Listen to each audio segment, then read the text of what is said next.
L'ennemi ultime de The Legend of Zelda Majora's Mask. L'objet le plus sombre et le plus mystérieux de la licence. Le masque de Majora. Plongeons dans le monde de Termina et tentons de percer ses nombreux secrets. Le masque de Majora est un objet très ancien. Sa conception est encore même un mystère et on ne sait pas dans quel but il a été vraiment créé. Il fut utilisé dans le passé par une certaine tribu païenne dans des rituels sacrificiels et est maintenant possédé par le démon incarné. Il a pour but la destruction pure et simple de Termina en faisant s'écraser la lune sur ce monde en 3 jours et 3 nuits. Théorie la plus connue sur Majora, le masque aurait en fait été créé par le peuple du crépuscule dû à la ressemblance entre le masque de Majora et le masque de Midona. Mais dans quel but ? On sait que le peuple du crépuscule a été banni du royaume d'Hyrule pour avoir essayé de voler la Triforce. Le masque de Majora aurait pu être une arme servant ce désir et les rituels ont pu être faits afin de lui donner assez de puissance afin de voler les triangles d'or.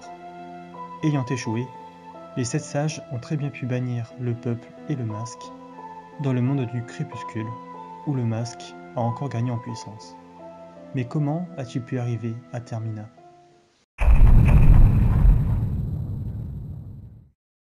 Quand on parle du masque de Majora, impossible de ne pas parler du vendeur de masques. Je vous assure, ce n'est pas hors sujet. C'est l'homme le plus mystérieux de la licence. Dans Ocarina of Time, il est seulement vendeur de masques. Dans Majora's Mask, il est le détenteur originel du masque de Majora. Il le possède sans qu'on sache comment et parvient à résister à son emprise sans qu'on sache pourquoi. Et si le vendeur de masques était en fait capable de voyager entre les dimensions et même voyager dans le temps? Et si il était lui-même un descendant du peuple du crépuscule? Ceci explique comment il a récupéré le masque et pourquoi il résiste à son emprise. Le vendeur serait le seul à savoir comment voyager entre Hyrule et Termina, 2 dimensions parallèles. Il a donc pu récupérer le masque dans le monde du crépuscule, qui est une autre dimension. Le masque a été retrouvé dans Zelda Between Worlds et Zelda Breath of the Wild, 2 univers qui se situent dans 2 timelines différentes à Majora's Mask. Lors des sauts dans le temps de Link, il est le seul de Termina à ne pas ressentir les effets. Il agit comme si c'était normal, en gardant les souvenirs des anciennes boucles. Des boucles, rappelons sa phrase fétiche qui a dit à Link « You've met a terrible fate, haven't you ?» Il connaît le destin de Link, avant Link lui-même. Il sait comment ça se terminera. Il sait que la lune s'écrasera dans 3 jours et 3 nuits. Comment le sait-il ?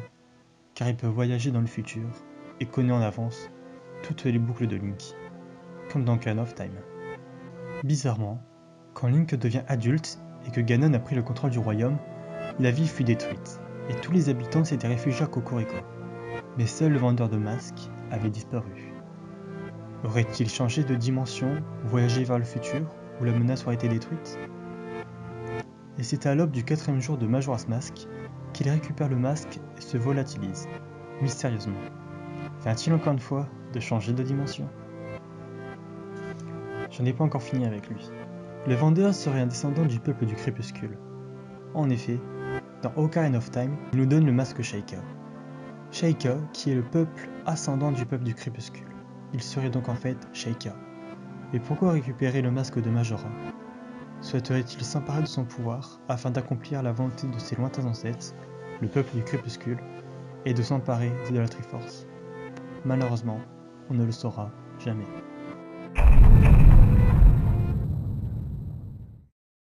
Il est le masque ultime de Majora's Mask, aussi appelé masque de la puissance des fées. Il nous est donné par l'enfant au masque de Majora dans la lune.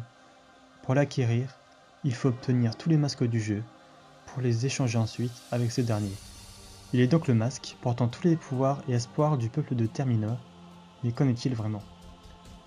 Déjà, pourquoi c'est notre ennemi, le masque de Majora, qui nous donne ce masque surpuissant ? Il y a plusieurs théories sur ce sujet.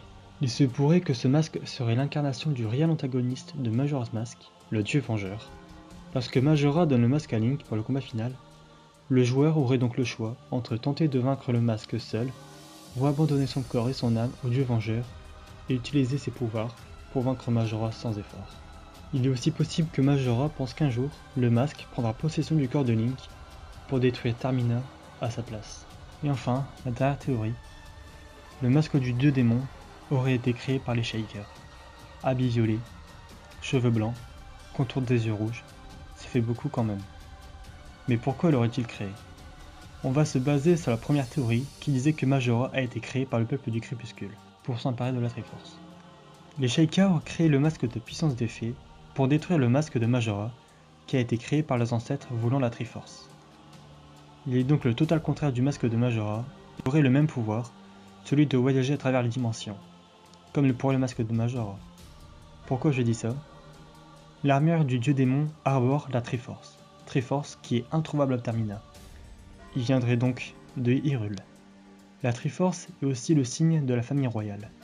Les Sheikah auraient donc pu créer ce masque, sur les ordres du roi, afin de détruire à jamais le masque de Majora, qui a été trop dangereux pour eux et pour le monde.